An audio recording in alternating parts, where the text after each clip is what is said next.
Buenas tardes, este video se realiza con el fin de presentar el tema de exposición método de las cuatro puntas o también llamado método de Kelvin. Nuestro grupo está conformado por Cristian Pinto, Karen Úrgame y quien les habla, Ángela Medina. El método de medición de cuatro puntas o también conocido como método de Kelvin es una técnica de medición de impedancia eléctrica que utiliza un voltímetro y un amperímetro para lograr mediciones más exactas de resistencia que al usar la técnica tradicional de medición a dos puntas. El método de medición a cuatro puntas es particularmente útil para la medición de resistencias pequeñas, ya que elimina las contribuciones de las resistencias de cableado y los potenciales de contacto sobre la medición final de la resistencia en cuestión. Es por esto que algunos ohmmetros de alta precisión se construyen utilizando circuitos similares. En la figura 1 se observa el método de medición a dos puntas para una resistencia, el cual consiste en que por medio de un ohmmetro se pueda medir el valor de la resistencia R, pero teniendo en cuenta que R cable y R' cable es la resistencia de las ondas del ohmmetro. En la figura 2 observamos la medición a cuatro puntas de resistencias pequeñas, la cual consiste en que por medio de una fuente de voltaje conectada en paralelo a una resistencia R se pueda hallar el valor. Este método se hace colocando un amperímetro en serie entre la fuente y la resistencia para que de esta manera se calcule el valor de la corriente que circula por ella. En paralelo a la resistencia se coloca un voltímetro con el cual nos arroja el valor del voltaje aplicado sobre la resistencia, que mediante la ley de Ohm se sabe que el voltaje es igual a la resistencia por corriente y de esta manera se calcula el valor de la resistencia.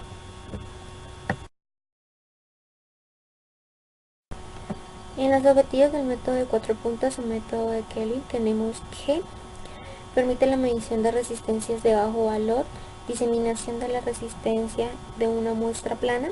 Se usan ciertos tipos de detectores de temperatura resistivos para regular las pequeñas variaciones en la resistencia de los componentes debido a las variaciones de temperatura.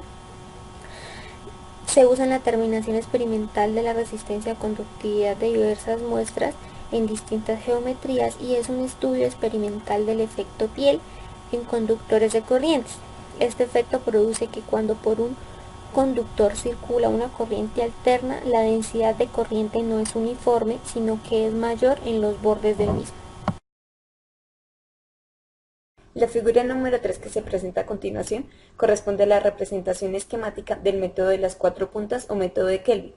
En este caso, debido a que en general los voltímetros tienen una alta resistencia, es decir, resistencias mayores a 10 megaohmios, prácticamente toda la corriente circula por el circuito exterior y no existe una caída de tensión en las resistencias de los cables de conexión. En la figura, epsilon xt es la fuente externa de potencial, epsilon a y epsilon b son los potenciales de contacto y rxt es una resistencia limitadora de corriente. En este método se hace uso de dos circuitos vinculados. Por un circuito, es decir, el circuito exterior, se hace circular la corriente, y como ya se dijo anteriormente, prácticamente no circula corriente por el otro circuito de medición de la tensión, es decir, el circuito interior. En este caso, la tensión medida por el voltímetro será expresada como se muestra en la ecuación 1, en donde epsilon a y epsilon b son los potenciales de contacto en cada punto de unión. El superíndice más indica la dirección de circulación de la corriente, es decir, como se mostraba en la figura anterior, en la figura 3. Y cuando cambia la dirección de la corriente de la polaridad de la fuente de tensión, se utiliza el superíndice menos. Ahora, si se invierte la polaridad de la fuente de tensión, la tensión medida por el voltímetro se da la representada mediante la ecuación 2. Para ambas ecuaciones, los valores de tensión y corriente dados son los valores absolutos de lo determinado con los instrumentos.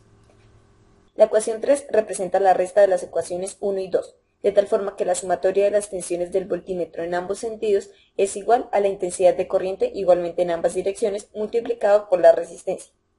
Despejando y tomando los valores absolutos en cada caso, se obtiene la ecuación número 4. En esta ecuación se tiene que invirtiendo el sentido de circulación de la corriente y tomando la diferencia de los potenciales medidos, se puede anular el efecto de los potenciales de contacto. En la figura número 4 se presenta la medición de resistencia a dos puntas en la parte izquierda y a 4 puntas en la parte derecha. Cabe notar que es posible realizar el método de las 4 puntas con instrumentos convencionales, tal como se muestra en la figura 4. Sin embargo, muchos multímetros actuales ya tienen previstas 4 salidas, 2 para la entrada y salida de corriente y 2 para la medición de potenciales, permitiendo la obtención del resultado en ohms directamente.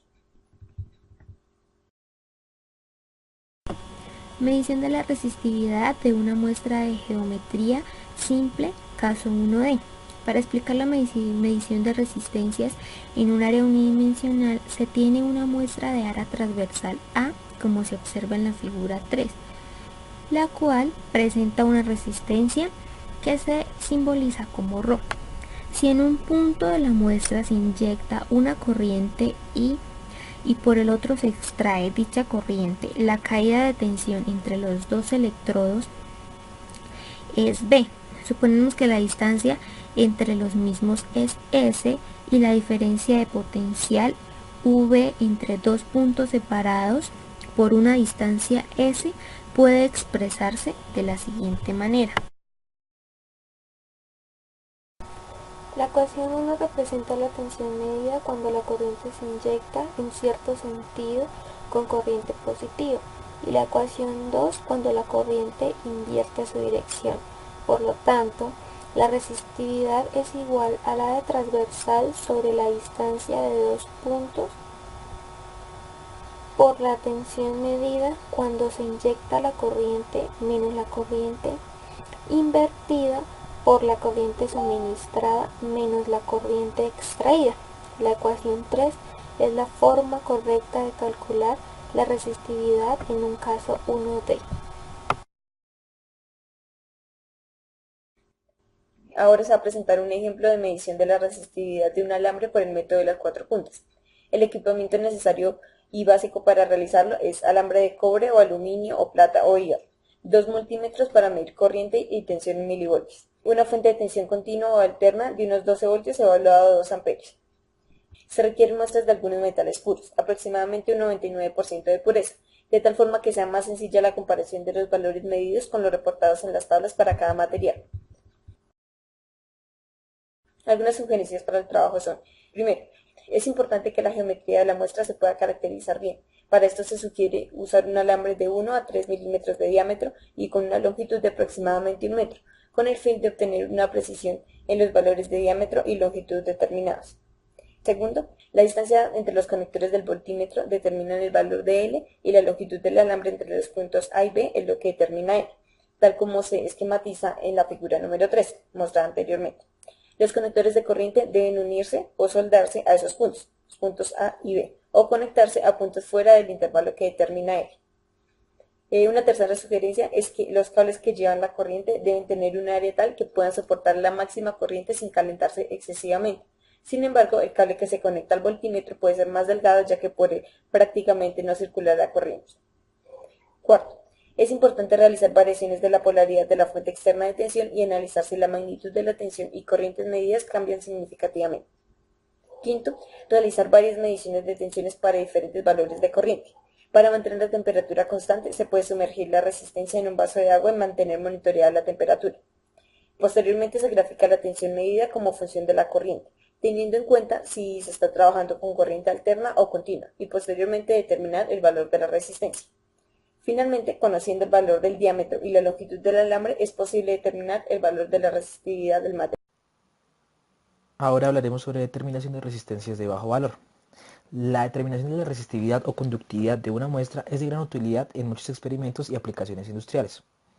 La técnica de 4 puntas o método de Kelvin, por ejemplo, es uno de los métodos más comunes y útiles para la medición de resistividades bajas. Sin embargo, si lo que queremos medir es una resistencia de valor intermedio, es decir, aquella que va entre una decena de ohmios hasta unos pocos megaohmios, tal vez lo más sencillo es utilizar la técnica de 2 puntas. Esta utiliza un multímetro tal y como se muestra en el esquema de la figura 5. La resistencia de interés es R, pero lo que se mide como tal es la sumatoria de R más la R' del cable más R cable. El valor medido será muy cercano a R si y solo si R es mucho mayor a la sumatoria de R cable más R' cable. Para resistencias de magnitud baja, es decir, valores de R menores a 10 ohmios, esta condición anteriormente descrita no se satisface. Entonces, por lo general, para medir una resistencia pequeña, es necesario tener en cuenta tanto las resistencias de los cables como los potenciales de contacto que pueden estar presentes al poner en contacto dos metales distintos. Estos potenciales de contacto son comunes en las uniones de diferentes metales y pueden variar por efecto de la temperatura. Por último, hablaremos sobre la determinación de la resistividad de una muestra bidimensional. Bueno, imaginemos una muestra de material conductor plana, de extensión infinita, cuyo espesor es T y su resistividad es ρ, tal y como se indica en la figura número 6. Ahora, supongamos que en un punto de dicha muestra se inyecta una corriente de magnitud I. Por simetría, nosotros podríamos imaginar que la corriente se distribuye uniformemente en todas las direcciones de la muestra, para terminar en el infinito. De este modo, la diferencia de potencial entre dos puntos separados por una distancia de R sobre el borde y a una distancia R del punto de inyección será la que se observa en la ecuación número 4. Tras realizar la integración, podremos obtener la ecuación número 5.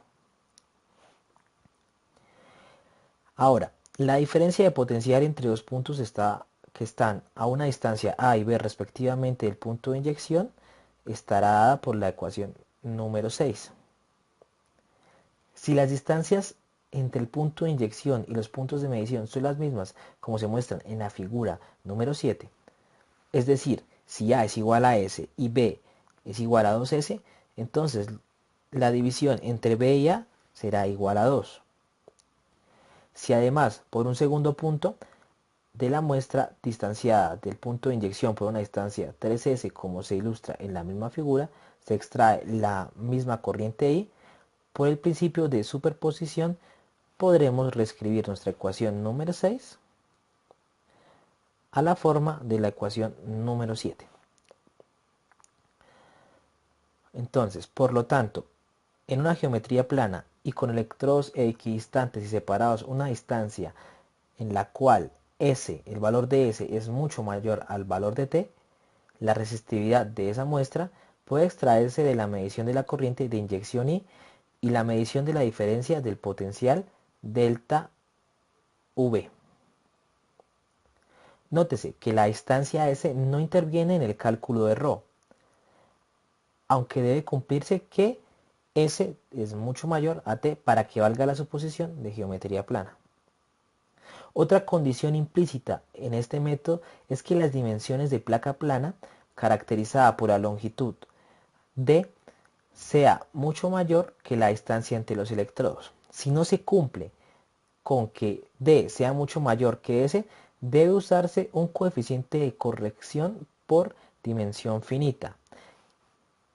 En este caso, se obtiene la ecuación número 8.